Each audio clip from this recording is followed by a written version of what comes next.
Hey, comic book fans, welcome back to Comic Book Corner 2.0. And fans, you're back with me, Mike Spider Slayer, getting ready to do that all important comic book review so you, the fans, can make a decision what comic books to buy. And today, guys, we're doing it old school. I'm in between jobs at the moment, so I had a little bit of time because I promised you guys that I would get out every book that had to do with Spider-Geddon. And if it was worth your hard-earned cash to go out there and buy these books. So I apologize about no fancy editing, but I will still show you what's inside the book, okay?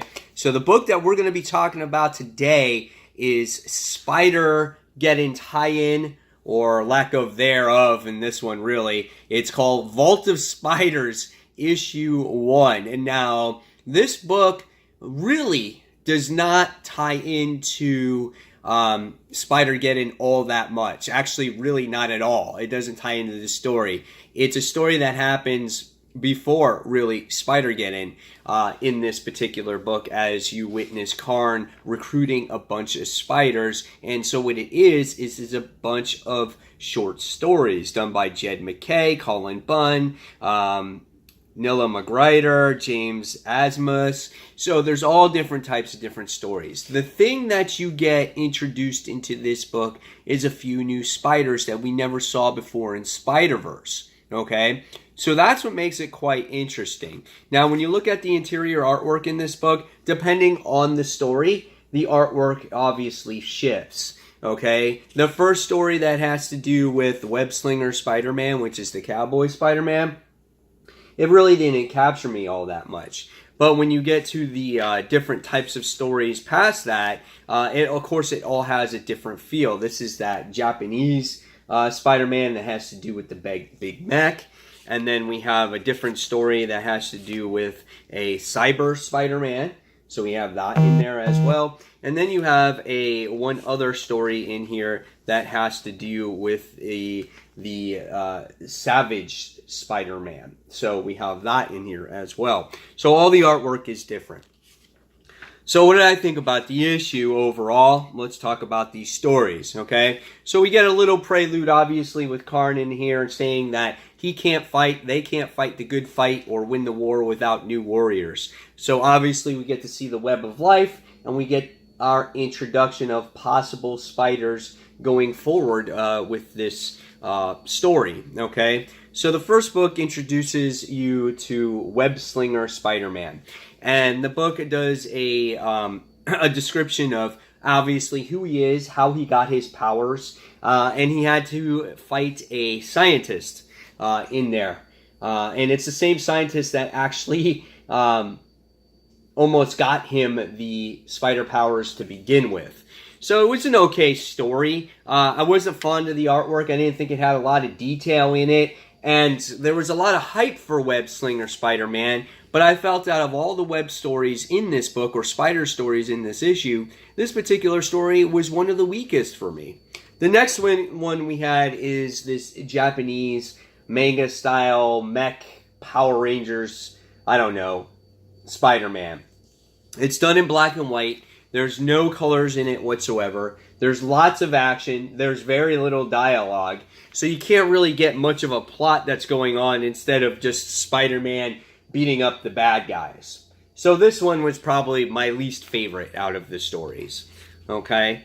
The next thing we have is probably one of my favorite, and one I did not expect to like. But we have a cyber Spider-Man, which is called Spider-Byte. And we know that everything in this world is done online, these games. Whether you fall in love, you play these video games and things like that, obviously through VR and headsets and stuff like that. So what happens is this Spider-Man, or Spider-Girl, her name is Spider-Byte, she goes and fights crime in the cyberverse, I guess, if you want to say that. And this made for a very interesting character. This I can see like being a Spider-Man 2099, an African-American Spider-Girl. This was a very interesting story. This really was original for me, and I thought, man, this could be a lot of fun in the future. And you get to meet her at the end of the issue on who she actually is. This is someone that you can actually relate to. And I'm trying to see if they actually give you her name. And I don't think they actually give you her particular name, but it was a quite interesting story. So really good one there. I could see this one getting some hype. The next one, which was really good too, was meeting the Savage Spider-Man, okay? He was really interesting too. He was obviously in a plane crash, and his parents worked for the Kingpin, which was quite interesting, and he was raised on the Savage Land by spiders. And he was sworn to protect the Savage Land. And we get to see the Kingpin in this issue to witness the Savage Spider-Man.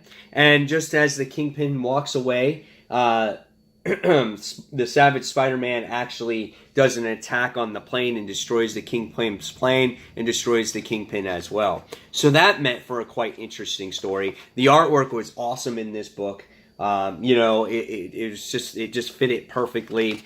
I liked it. It was a different type of story. So yeah, really good book. So there's kind of the gist of the Vault of Spiders issue 1. You had those short stories. And like I said, the best story for me was meeting Spider-Byte. I feel that she is the character that you can relate to. This is the book that you can see that would take place into the future because it's more realistic on how technology is these days, where we do everything online. So why not be a spider person online, right, fighting crime to stop cyberbullying or all that other type of, you know, virtual reality stuff. So really cool, interesting characters in here. So this was a lot of fun. So if you want these first appearances and you want some cool short stories, I definitely say pick this book up. I liked it. It surprised me. Overall, I'm probably going to give it a 3 3/4 out of 5 stars. So guys, in the comments below, tell me what you thought of Vault of Spiders issue 1. Were you a fan? Were you not a fan? And who was your favorite spider character in this book? So guys, as always, thank you for watching Comic Book Corner 2.0. If you like this video, give it a thumbs up, subscribe to the channel, and don't forget to hit that notification button so you don't miss a single video from me, guys. And until that next comic book review, this is Mike Spider Slayer signing off. Take care, everyone. Bye.